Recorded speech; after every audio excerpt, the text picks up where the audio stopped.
Right, so India is a large country. It's a very, very large country. The market for education is about 90 billion US dollars, of which a very, very large spend, that's 50 billion, is in the private sector.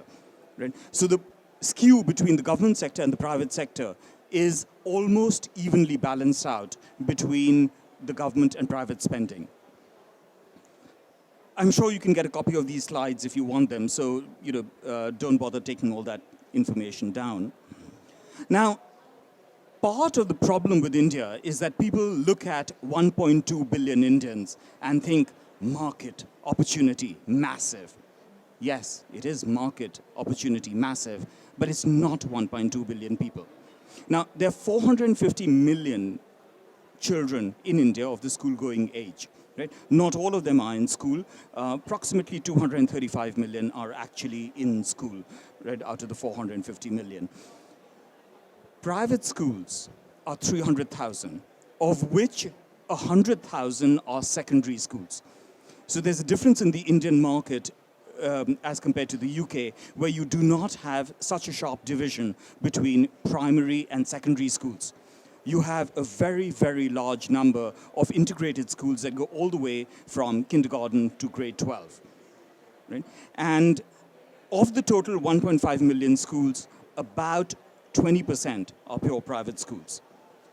There are lots of universities, and the difference within the UK, again, is that all colleges are not necessarily linked to universities. So you have 35,000 colleges.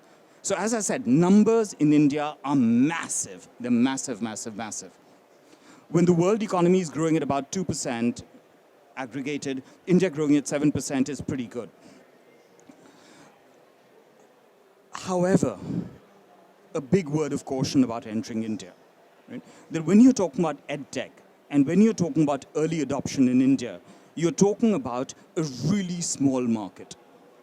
And we can argue about that number, 1,200, but our estimate of the early addressable market for EdTech in India is 1,200 schools. Right? And that's that. Now, if you're talking about 300,000 private schools, and out of them, you've got to find the 1,200, which is your addressable market. Right? You can't just go out there and take a shotgun approach and say, I hope I hit those 1,200. Right? You're not going to do it. So the first thing I'd like to say is when you're addressing the Indian market, you've got to know whom you're addressing. Go in there, target these 1,200, and once you've got a beachhead in these 1,200, you can then expand out into the 300,000, which is your wider market. But if you're going in there thinking that my market is 300,000 and using any kind of metric, what 0.1% is what I'll get, that's the wrong way of doing it. You'll end up with the wrong schools. You'll spend years and millions trying to market in India, and you'll wonder, where is this market? The market is there. Begin with the 1,200. Right. Now, why would India adopt EdTech? And there are a few drivers which are in there. Right?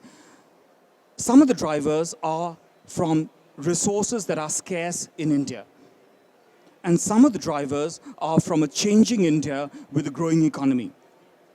So today, thin pipes are available everywhere. Broadband is less regularly available.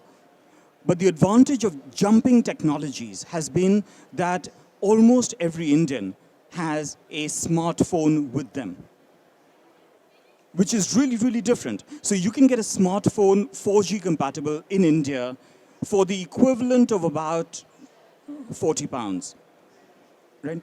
So it's really, really cheap, and this is not subsidized. This is what's available out there. Do you have 4G connectivity everywhere? The answer is no. But do you have reasonably good 3G connectivity? The answer is yes. Right? So there's been a leapfrogging of technologies. Broadband is coming in various places. Optic fiber is coming in. By the time you're ready to go to market, you will find a greater degree of absorptive capacity in India.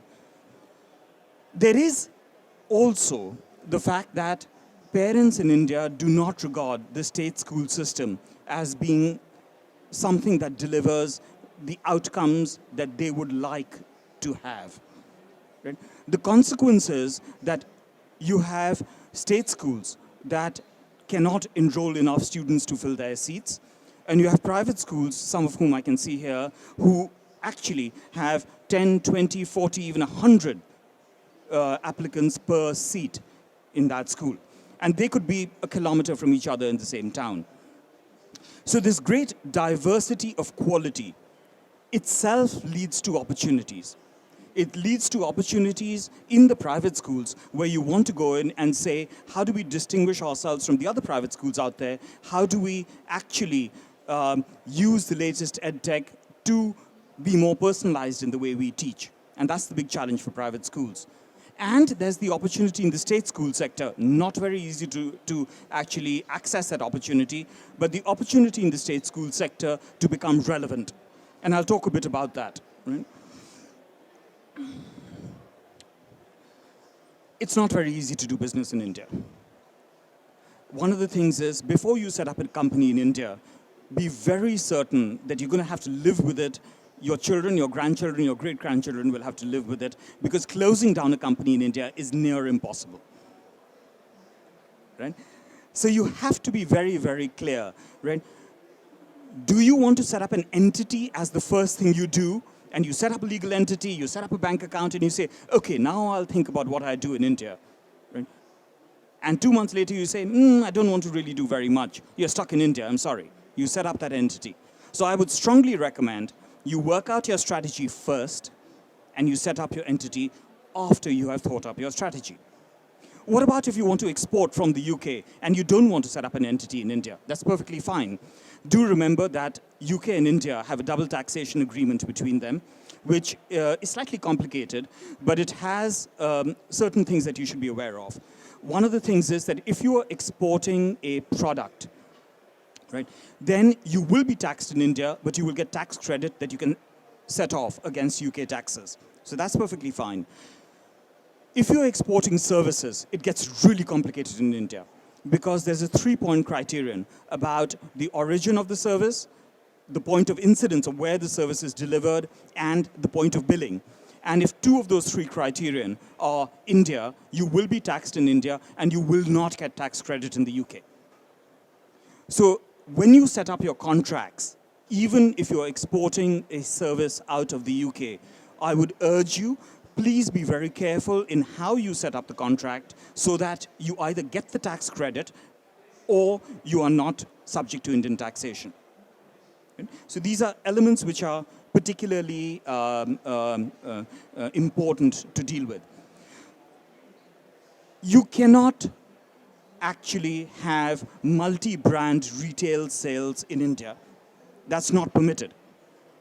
Now, whether you do that online or whether you do that in physical shops, you cannot have multi-brand retail in India. You can have single-brand retail, right, which is with foreign investment, but you cannot have foreign-invested multi-brand retail. So what that means for the online space is that if you're talking about a portal where you're aggregating brands and products from different places and bringing them into India, and you're a foreign provider, you've got a problem. So you've got to set yourself up as a marketplace, which is an exchange room between the supplier and the consumer. You are not actually a shop. You're just a marketplace where you're creating a conversation, and for the privilege of creating that conversation, you get your fee. Right? So again, that has to be, and that's exactly how Amazon is set up in India, and eBay is set up in India, and everybody else who's set up in India is set up in that way. And that's different to the way they do business anywhere else in the world. Most things that are British or American in the edtech space are brilliant, but they can't be absorbed in India because of the fact that we've got 1,008 dialects of English, we've got another 1,008 variations of that dialect, and by the time you have a product which comes out of the UK, the context and the understanding that is there when it is used by a school in India is vastly different. For example, just the use of certain terminology in schooling. If you talk about elementary education in the UK means something completely different. But elementary education in India is referred to in the constitution of the country, and it refers specifically to a particular age group. Now, it's important to know things like this, because when you're having conversations with Indian schools, Indian governments, and institutions like that, if you don't use the right terminology, in 30 seconds they feel you don't know it. Right? And you might have the best product in the world, but you are not having a sensible conversation because you didn't use the right words at the right time. Right? None of this is rocket science. This is really simple to do. Right? But it's important and more important in India than in almost any other part of the world. Right. Now, I've listed through some of the opportunities which are largely in the government space. I did talk a lot about the private school segment, the 1,200 schools that you should target. In the government space, governments have recognized that they need to put EdTech in. And they need to put EdTech in because the face-to-face delivery is either not sufficient in terms of quality or it's not sufficient in terms of outreach. So there are all kinds of interesting solutions, and many of them are coming out of the UK. Pearson, for example, has started a pilot program with schools in the northeast of India where they're working on a technology solution to the learning of English, which is used through text messaging. And it's not, I mean, they don't have a bank of people sending text messages to other people. It's got a technology backend which feeds into a text messaging solution going out. Right? So you can think of low tech and high tech, but some of those things mentioned there are actually schemes of government which are backed by government money. Right? And therefore, if you can tailor your product to fit into an existing government scheme, you've got a good chance of making some headway. If you're going to try and create a sale of a product to government in India which doesn't fit into one of their schemes, it's going to take you forever. So my advice would be, pick a scheme that already exists, see how you fit into that scheme, right? And tailor your offering to fit into one of the very, very large schemes that actually do exist in India.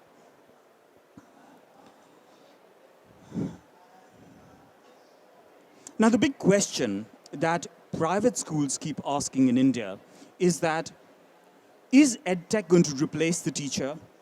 And there's a great deal of threat. The threat perception is that, will the school become less relevant if I bring EdTech in? Now, remember what I said earlier, that there are 100 takers for every seat in certain of these private schools. And some of them are sitting here, so forgive me if I say something which troubles you, right? But the fact of the matter is that very often there's a mystique created that what happens within these walls is wonderful, beautiful, nurturing, fantastic. It's a face-to-face experience. It's an experience which is dependent upon the child having that experience in the school. Now, EdTech is frightening for some of these schools, and I've had discussions with many private schools that are very prominent in India, and they fear EdTech. They fear EdTech because the control is being taken away from that physical environment of the school and going outside the school. It's going to the home or going to some other place. Right? Now, you have to address that directly. If your product can be a supplement to what happens in the school, you're going to actually make much more headway than if you are going to substitute what happens in the school. The numbers, the market opportunity, this is exactly what's happening right now. That's the EdTech market in India right now.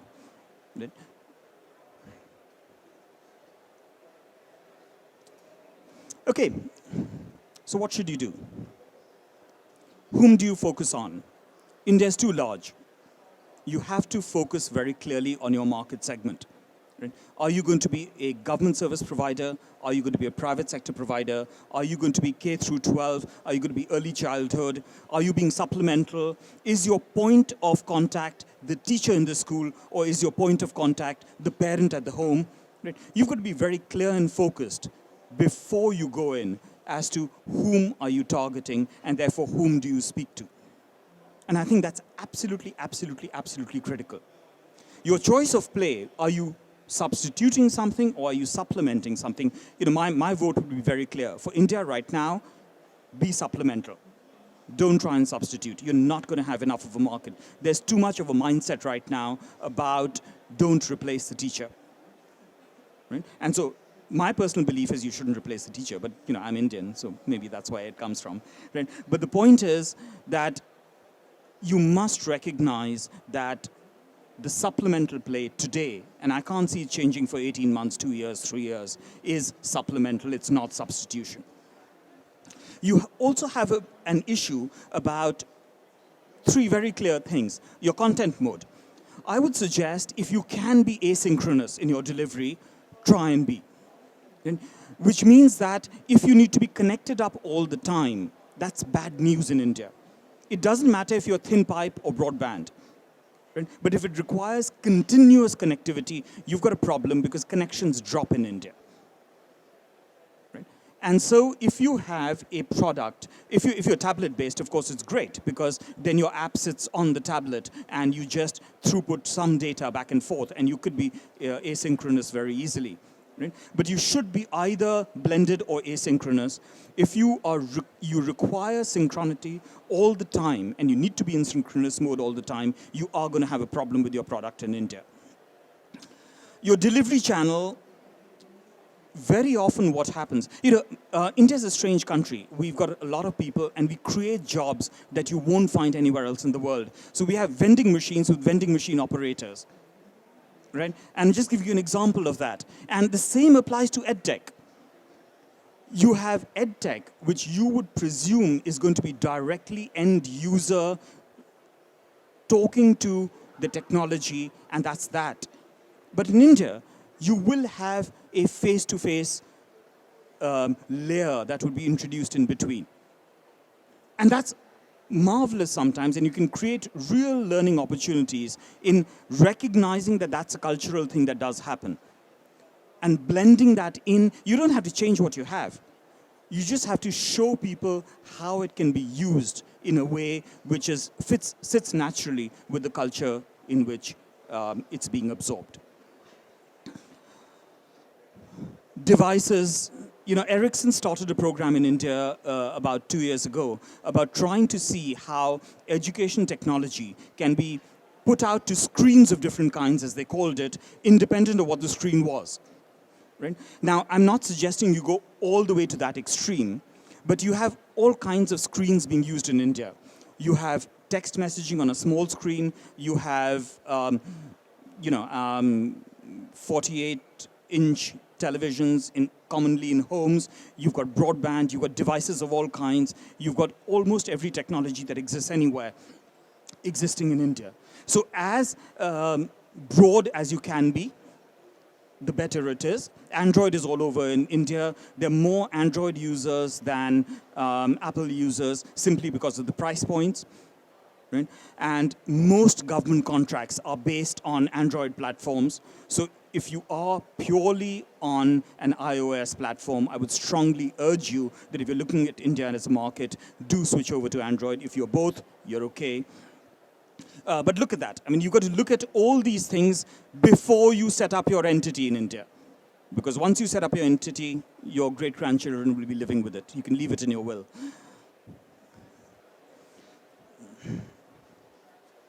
So that, in a sense, are the key takeaways. I'm not going to actually read them, right? I've talked about them. Yeah, you can read them there. But I am going to leave the rest of the 10 minutes that we have for questions that you might have, specifics that you might have related to your company or your product, and how that might fit in India.